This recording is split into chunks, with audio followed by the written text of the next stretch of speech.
L'engagement se porte bien au sens où la ressource d'engagement, la ressource de bénévolat, elle est là, elle est présente.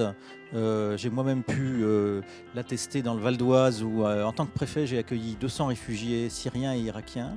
Et j'ai plusieurs centaines de bénévoles qui sont venus assurer cet accueil. Et c'était vraiment un moment qui a fait chaud au cœur et qui nous a permis, parce qu'on a pu mobiliser des compétences très diverses, aussi bien d'interprètes que de gens prêts à faire de l'écoute psychologique, que de gens prêts à accompagner les réfugiés dans des visites à Paris, etc. On a pu donner à cet accueil vraiment une très très grande qualité. Sans le bénévolat, on n'aurait jamais pu le faire. Donc la ressource, elle est là. Le don en France se porte très bien. Il a continué à croître malgré les crises. Peut-être parce qu'il s'est un peu déplacé. Alors, certainement parce que ses moyens se sont diversifiés. Donc, on va chercher des dons à des tas d'endroits différents et à des tas de moments différents de la vie des gens. Des petits, des micros, des moyens. Et puis aussi des grands dons, puisqu'il y a aussi... on n'en parle peut-être pas encore assez, mais il y a des gens qui s'engagent dans la cité, qui ont gagné de l'argent et qui décident de faire des fondations, de faire des grands dons qui le font de manière très responsable. Notre pays, c'est un immense vivier de talent.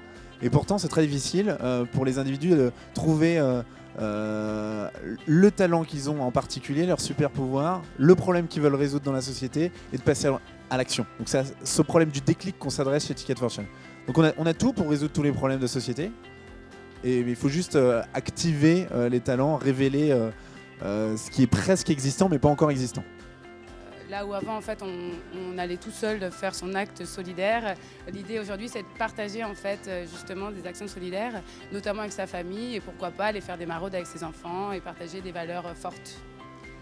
À notre très petite échelle, je constate que nous avons à la fois un excellent niveau de recrutement, une très forte motivation des gens qui souvent découvrent la vie associative au moment où ils prennent leur retraite et qui sont habités par la mission d'éclairage, de transparence, de promotion de la générosité. On est vraiment à une page qui est en train de se tourner au niveau de la collecte dans le secteur associatif et de la problématique des ressources financières.